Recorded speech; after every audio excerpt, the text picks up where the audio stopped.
spooky episode. Spooky episode. Happy Halloween, everybody. We're releasing this on Halloween, so it is thematic. Yeah, I'm really excited to have a spooky episode because we haven't done this before. No. Themes. Yeah, themes. And the theme for today, you pitched it.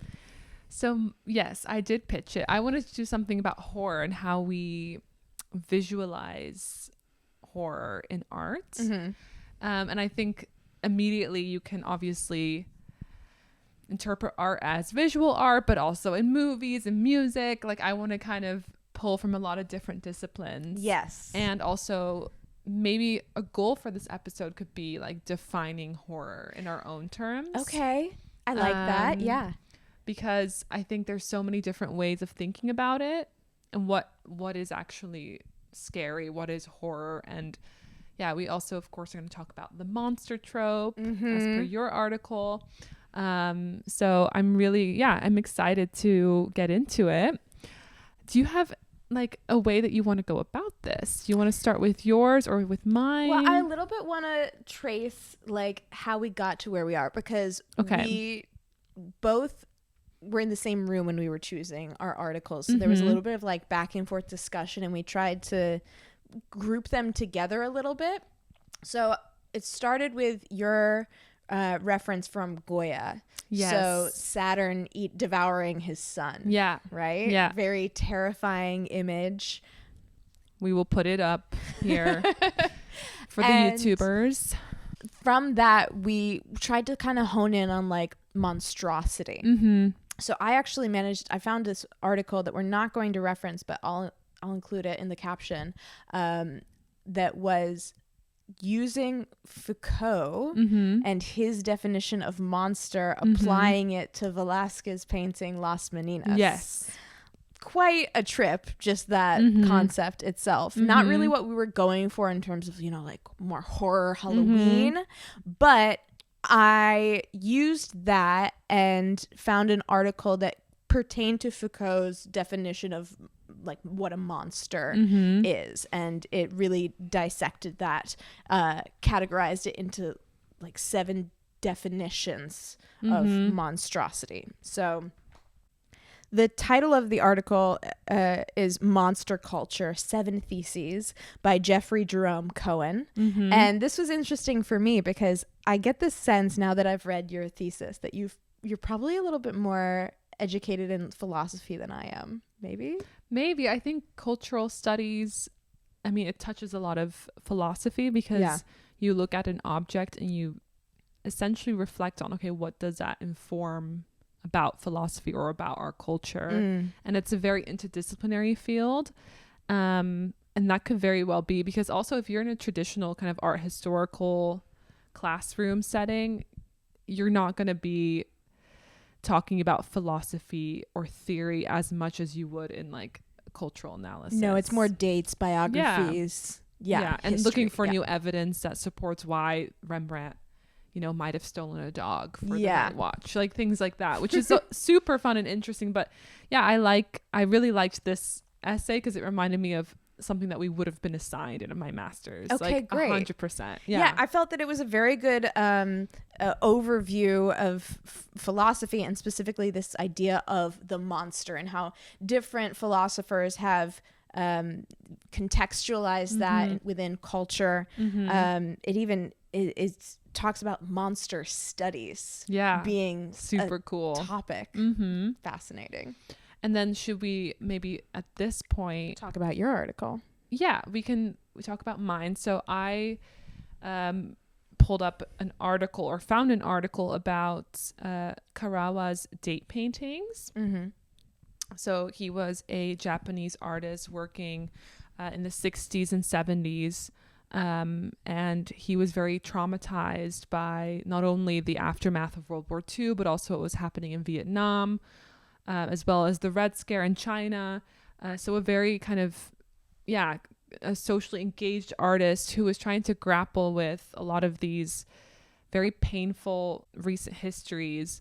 And for him, the monster or the kind of the horror of it essentially informed his like daily practice of art and how he was making art. So maybe we can think about like perhaps like horror is the consequence of the monster at this stage, or like maybe my article is more about how a monster can manifest itself in daily life. Yeah. And then we can think about yours as how can it present itself? So the monster as the other, or the monster as like your inner darkness or your shadow self. Yes. And with your article, as I was reading it, I had already read mine, and I was really trying to use the definitions that I had learned from my article and apply it to Kawara. Great. Kawara's art. And I was really kind of struggling to determine what the monster was, because he has the repetition that could be a monster. Capitalism could be a monster because it's very much in conversation with what's happening in the world around him, and the way that he's creating this art is so regimented, formulaic. It references similar to factory production with Ford. So I was thinking of it from that angle. But then there was a point in the article that talks about Kawara's personal experience making this style of art over time, and how that had a negative impact on him, that he started to see these canvases piling up in his studio as this torment. Right. And really quickly, just for our listeners, if you're watching this on YouTube, we'll put an example of his date paintings, but essentially kind of as a way of processing trauma, but also showing how this kind of monster, or this kind of the horrendous side of the world can manifest itself in the mundane. Kawara, he essentially every day he would make a painting, and it would just be the date of that, just the date, May 19th, 1969, in black and white, and it became this ritual, and it almost like self-torment. He also had this rule for himself: if he did not complete the painting in one day, he would destroy it. Yeah. So there's this kind of like punishment. There's this like this way of coping with the trauma of war and conflict that is so interesting. Nothing like I've ever seen before in any other artist. Yeah. And the article also talks about how perhaps we can consider his work a form of recording history and like an archival practice as well. Yes, because he does a lot of documentation of his day as well. Like what time does he wake up? Who does he speak to that day? What does he read? And all of these are kind of auxiliary parts or other projects that all surround the format of the day paintings. Exactly. Yeah. And so I think also if we look through the history of art, because maybe we can start there and then take more like non-art examples. Yeah. For me, like, it's interesting that we're now honing in on this, of course, because that's the article that I chose. But you mentioned Goya's painting before. That's a very kind of mythological monster, right? There's this like, that would have been something that people recognize, you know, Saturn eating his sons, and like that story would have been known probably to the viewer at the time. Yeah. If we go even before that, we can think about monsters in art. Like we can think of Bosch. Yes. And from the Middle Ages. Right. We can think about depictions of hell and the function of that. Those monsters were to scare you into, you know, behaving properly so that you could go to heaven. Scare you into behaving properly so that on a personal level you can go to heaven, but on a cultural level so that you'll be obedient. Exactly. Yeah. That's a very good distinction. So these monsters are also ways of, I think, you know, kind of, for me, they become like, maybe, I don't know if that was one of the definitions in your article, but like a way of control or power as well. Yes. Yeah. My article really talks about sort of the like what creates a monster is the intersection at the metaphoric crossroads as an embodiment of a certain cultural moment of a time, a feeling, and a place. Yeah. So great. This like constantly changing representation of a monster, and this article also gets into how, you know, from a philosophical perspective, history is more of a moving fabric of facts rather than a set in stone interpretation. Like it's going to be reinterpreted as we go forward again and again and again. And the monster similarly constantly challenges our presumed interpretation of the world. Interesting. And forces us to confront that and change ourselves. And how that's threatening, especially to a dominant culture. Yeah.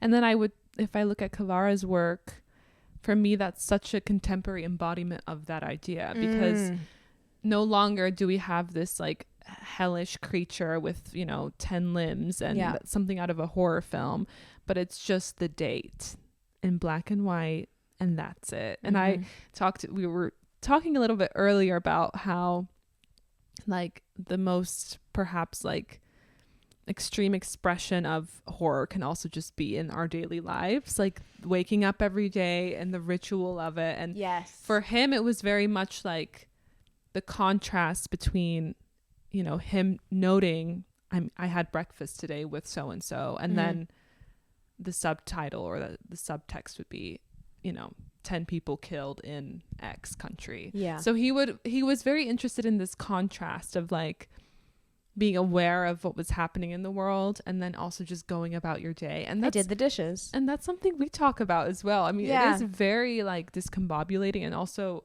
it can feel very jarring being alive in a world where there is so much information. We know so much, but we still got to get up, brush your teeth, make the bed, like the continuity of that. And I think like that people online talk about this a lot, especially during and following the pandemic. Is that this has really been heavily contrasted for us with social media. It's very apparent. This is always a conversation when the Met Gala happens and we have war going on throughout the world, and it's that visual contrast of flipping through your feed and seeing these two alternatives to each other. But that in itself isn't a monster per se. That's just sort of like the ooze. The undercurrent. Exactly. Could a monster be like, I mean, we talked about it a bit earlier. The monster for Kawara was very much seeing all of the paintings stack up in his studio and just noting, actually, which was fascinating to me, like, you know, January 15th, today I'm afraid of the paintings. He wrote that, and it became this like physical manifestation of his anxiety. And I think art is such a cool way to explore that that kind of like feeling that he was experiencing, that I think a lot of people can relate to. And also at the kind of towards the end of the article, he talks, or the author cites that Kawara himself would never get to experience his artwork as a finished product because it would only be finished once he died. That's true. And I think that's also, if we think about like the afterlife, because when we look at Bosch, for example, and like depictions of monsters, sometimes these monsters aren't here on Earth with us. They are the threat of the afterlife, or like the punishment that comes after. I feel like in our contemporary culture, and probably even in some of the moral panics that were happening in the Middle Ages, it was like the monster among us, right? Like we think about the witch hunts, the othering. And I think that we can also get into that a little bit, because I think there's so many examples. Do you want to maybe talk about the kind of the vampire trope? So we also before this episode, we're talking about there are different themes associated with different styles of monster. So vampires in particular tend to correlate with social issues pertaining to immigrants. So people from abroad coming in, transforming the culture of the place that they come to. Vampires do the same. They change you, they steal from you, they steal your blood, your soul, etc. It's so funny for us to imagine that at the time that Dracula was written, the foreigner was somebody from Eastern Europe. Definitely not the case anymore. My gosh. Yeah, I mean, the whole Transylvania thing, just like not as white of a person. God. Compared to what I recently watched Sinners, which came out earlier this year. So good. We've both seen it. Michael B. Jordan film. Spoilers ahead. But that was so fantastic because it flipped that standard narrative of the vampire being foreign, as in a minority, and made the vampire, the person stealing, the majority. So white nationalism in the form of vampires killing black people, or not even killing, but what's the word I'm looking for? Like turning them into vampires. But also kind of this like extractionist model, because when I was watching it, I really thought about, you know, the vampire, it's this blood-sucking creature. It's taking kind of the life out of you, right? And I mean, if we look at slavery as a system, that's an extremely like oppressive, extractionist form of social organization, economics. Like, you're basically profiting off of someone else's back. Like, you're literally using someone else and like taking, right? And so that was so interesting to me, how like the vampire trope was such a kind of such an interesting way of looking at that power dynamic. And for me, worked quite well, because vampires are blood-sucking creatures who are taking, and that whole model of at the time, it was, you know, deeply violent and taking from another group of people. I also saw it as like the thief of joy, of black joy in particular, because that's what the main event of the movie is this, oh my God, wonderful dance scene. Such a good just scene. Like, I was losing my mind while I was watching it. Yeah. And then right after that is when the vampires attack and everybody gets turned. Yeah. I think it's so interesting, like in the US, people talk a lot about how like cultures are also at risk of kind of losing their essence to kind of the American mode of consumerism. Yeah. And how, you know, like, what is white culture in the US, and how a lot of white Americans look to other cultures to borrow from in order to elevate their own. Yeah. And it is super interesting. I think that was a big part of the movie as well. But what I also was thinking about is the element of desire, which your article also talks about. So the vampire is something to fear, but there are also examples in contemporary culture where the vampire or the monster is what we desire. I have to say, I immediately think of Twilight.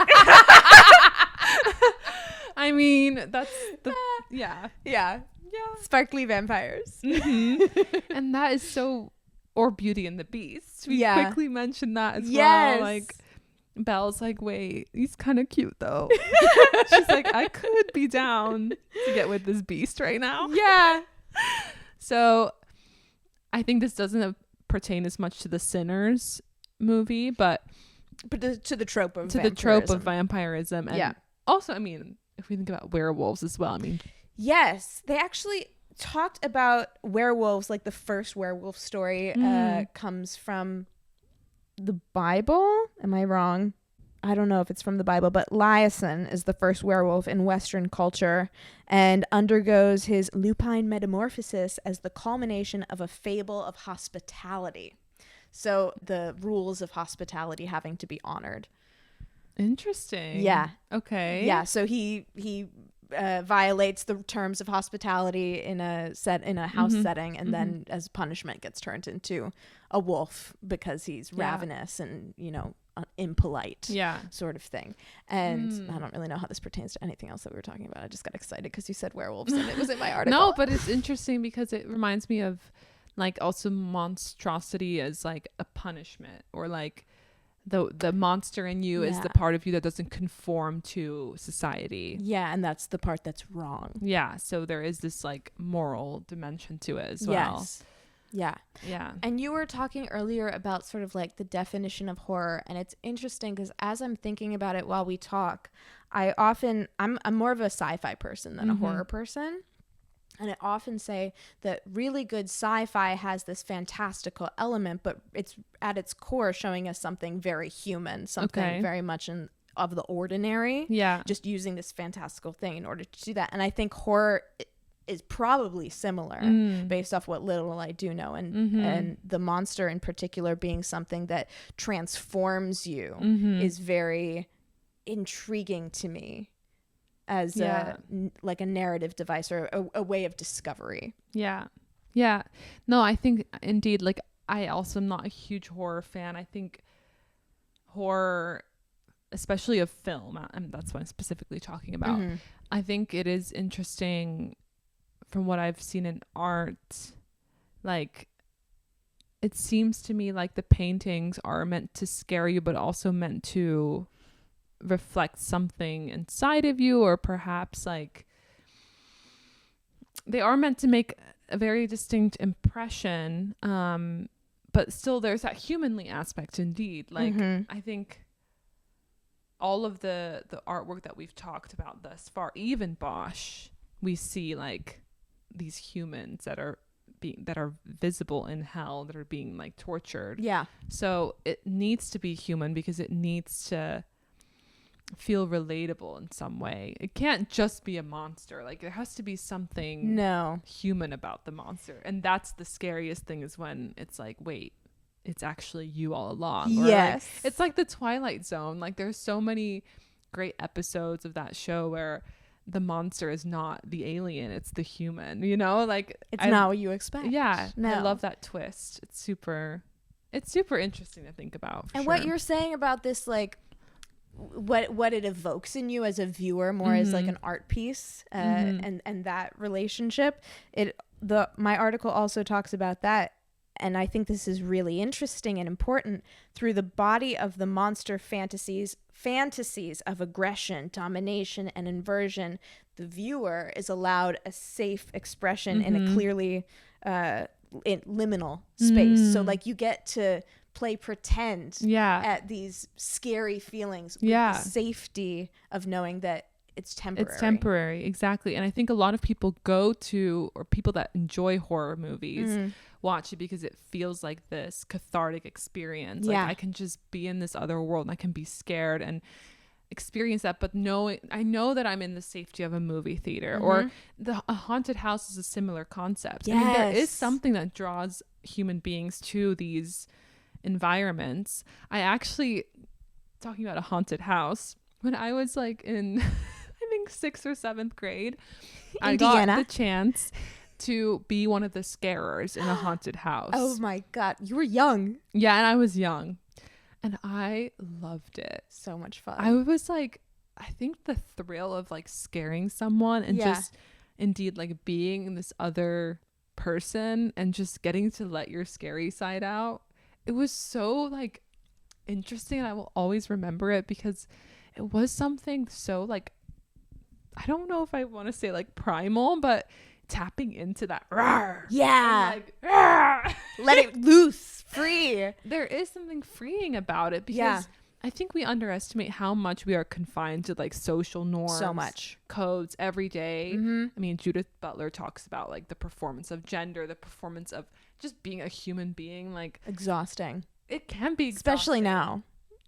I think that's why people are always looking for spaces where they can just let go, whether that's like in the bedroom or at a club or at a haunted house. Like, these are those, indeed, like what you're talking about. They're these temporary spaces that feel safe, where you can just enjoy the monster. Yeah, it's kind of adult play. Adult play is a good way of, interesting. Especially because having the chance to escape into this darker storyline does feel more adult, and it gives us that catharsis that we don't have in the real world, because in the real world we are held back by all of these boring norms and things that we have to do every single day. We're aware of these big evil things, but unless it's happening to you immediately, it doesn't feel like reality. Yeah. And that goes back to the date paintings from Kawara. Like there is something, also my article touches on how it's almost, there is no violence implied in a date, but it's a conceptual artwork because the process of making it was so anxiety inducing for the artist. But you have to know that context to understand the piece. And I think like what you were saying about like just having that escapist element, it also reminds me of just like the monster as like the id. Like in psychology, specifically like Jungian psychology, you have like the ego, the super ego, and the id. Yeah. And the id is your shadow self. Telling you to do the naughty thing. Oh yeah, it's like that indulge, that little part of you that's like, you know, take it or like steal it or be mean, or it's that everybody has that side. And I think at least Carl Jung, he talks about how unless you learn how to deal with your id or your shadow self, it will rule your life. Yeah. Right. So it is like that part of you that you need to become comfortable with. Yeah. To understand your nature as a person. Yeah. Right. And like, this is quite theological, but like, at least in Christian theology, the whole point of like Adam and Eve and like the snake kind of tempting Eve and that, you know, ending paradise and then we ended up here. I think that if you look at that as a fable, it's kind of like the monster is the snake. Like it's that temptation, it's that darkness, and like you as a person choosing every day to be good, that is the test of God, right? Yes. So like there's always a monster in all of these traditions. It's everywhere around us. And it's like, it's that snake lingering. I love it. It's so good. It's such a fun thing to think about. It connects to so many like things. I really loved reading my article. There were a lot of different moments that struck me.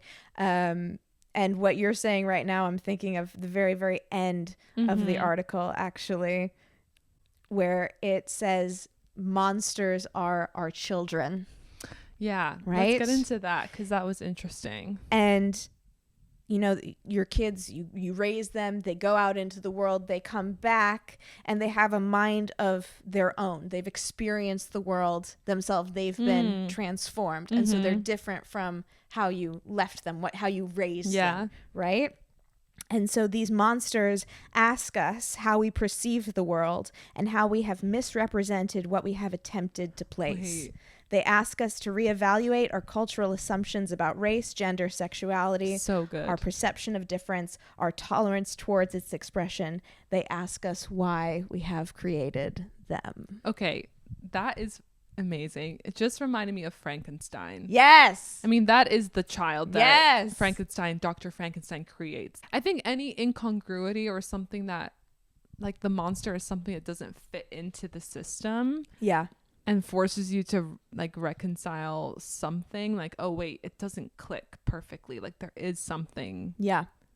I love like in the show Twin Peaks, the monster, there's this similar thing. Like it's just a small town and everything's fine. And then this like crime happens. And obviously like it gets super crazy and wild. And like also, is that director David Lynch? David Lynch. Yeah. Mulholland Drive is also something like that where everything seems normal and then this like monster thing enters the scene. And it's super weird. I still don't really get those movies. I don't get Mulholland Drive. I'm sorry. I feel like I should. I don't get and even Twin Peaks. I mean, it's so like it's scary because it's like it's always ruminating. Yeah. So I do think that David Lynch captures for me like that feeling of the monster lurking in a way that I would always prefer to watch versus like a scary, like, you know, gory horror film. Like I do love that thriller type of I love gore. Again, it's playful. It's not something that you think is serious. You go back to the real world after. But speaking of David Lynch, I think a nice way to end this is a different interpretation of monster in film and television, which is Buffy the Vampire Slayer. Yeah. And I'm a very big fan of Buffy. Very big fan. Personally, I've only watched like half of an episode while I was here, and I was like, what is this show? I was really throwing you in the deep end with that one. Anyway, one of the groundbreaking things about Buffy for me. Can you also maybe give some context? Sure. What is Buffy? Buffy the Vampire Slayer. It's the story of a 16-year-old girl, Buffy, who is the chosen one, and she is sent to kill the vampires. Yeah. That's really it. She goes to high school. She really wants to have a normal life. And then she also has this vampire slaying that she does at night. And so especially season 1, when the show is really good, right? What it's doing is it has a monster of the week. Yeah. So this idea that like every episode we have a different monster. There's a big bad for the whole season. But episode to episode, you're dealing with a different monster. And when the show is good, what it's doing is it's taking that monster of the week and contrasting it with something that's happening in Buffy's real life. That's also kind of like the monster of her ordinary life and the monster of this fantastical maybe like the version. Right. Yeah. Okay, and they usually like relate to each other. Yeah, there's a parallel. And I love that. I think that it's such a great way. It's a great ending to this episode too, because it's what we were talking about with Kawara. Yeah. Which is the mundane and how that can be quite monstrous.